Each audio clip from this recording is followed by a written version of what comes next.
Welcome to the Polymath Podcast, where we educate, enlighten, and inspire. If you enjoy our content, by all means, click subscribe as well as like. Today we will see what scholars have to say about Islam and slavery. According to Biram Da Abeid, the Mauritanian politician and president of the Initiative for the Resurgence of the Abolitionist Movement, Dr. John Andrew Morrow's book counts on my unconditional support.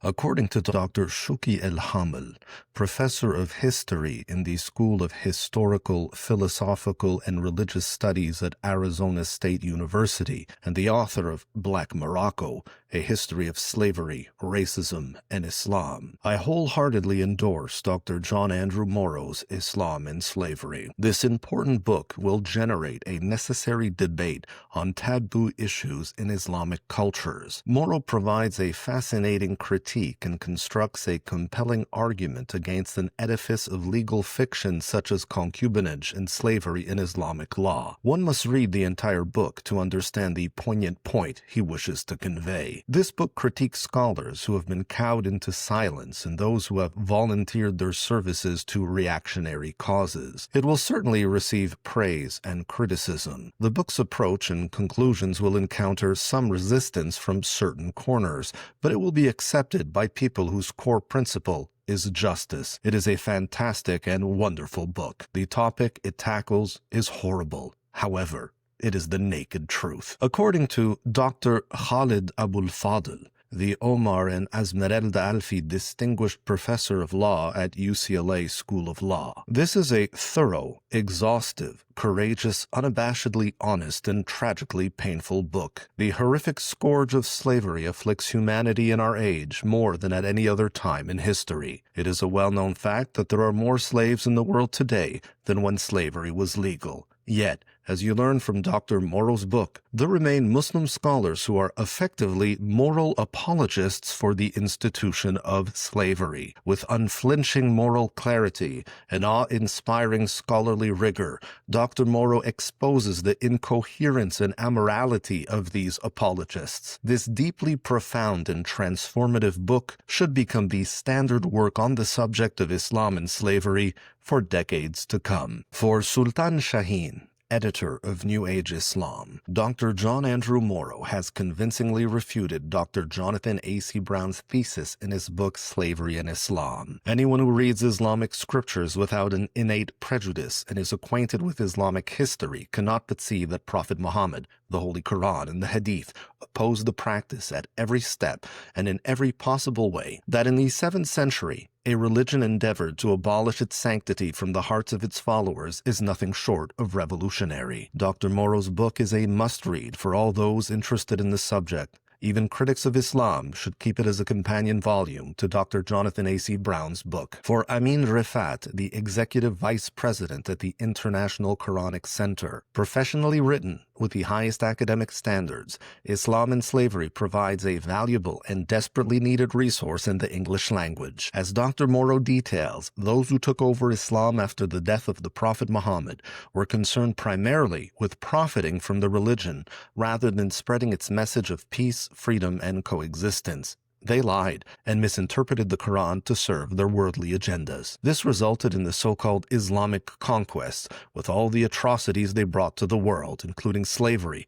which was abolished by the Quran. According to Edip Yüksel, jurist, professor of philosophy, author, translator, and commentator of the Quran, Dr. John Andrew Morrow's groundbreaking work, Islam and Slavery, dispels one of the most pervasive misconceptions about Islam and the Quran. This book presents compelling evidence and arguments that refute the historical conspiracy propagated by sultans against the system of peacemaking known as Islam. Muhammad, one of history's most transformative leaders, established a federal, secular, multicultural city-state replacing tribal oligarchy with a just elected leadership based on a social contract. Under his guidance, women were granted equal status and rights, including the right to vote. The state was prohibited from imposing a specific faith or religion. Instead, it was mandated to treat all citizens equally. The traditional claims of superiority, based on tribes or colors, men or women, was rejected,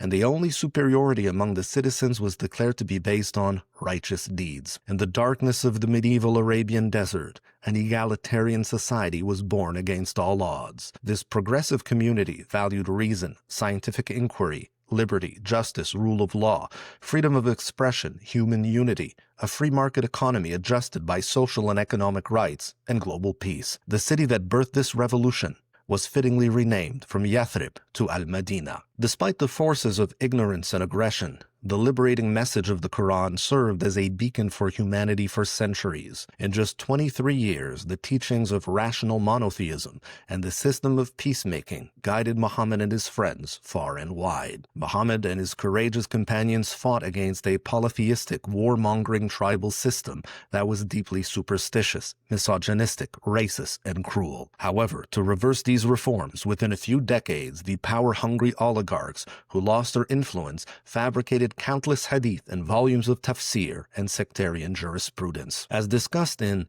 Manifesto for Islamic Reform and Quran, a reformist translation, the claim that the Quran did not reject slavery is one of the greatest falsehoods in human history. According to the Quran, enslaving another person is not just a major sin and crime, but the cardinal sin and crime. It is polytheism. The Quran frequently reminds us of Moses' struggle against the Pharaoh and his government, a story of freedom against slavery. The Quran refers to Moses by name 136 times, almost twice as often as the second most repeated name Abraham, who is mentioned 69 times. The Sunni and Shiite clergymen, using countless hadith, distorted the meaning of key words and verses in the Quran. To claim that Muhammad and his monotheistic friends practiced slavery is akin to declaring them pharaohs who claim to be lords beside the only Lord. Dr. Morrow explores the complicated relationship between Islam and slavery in this thought-provoking study. This book delves into the historical, religious, and sociocultural aspects of slavery within the Islamic world, offering a comprehensive analysis that is both enlightening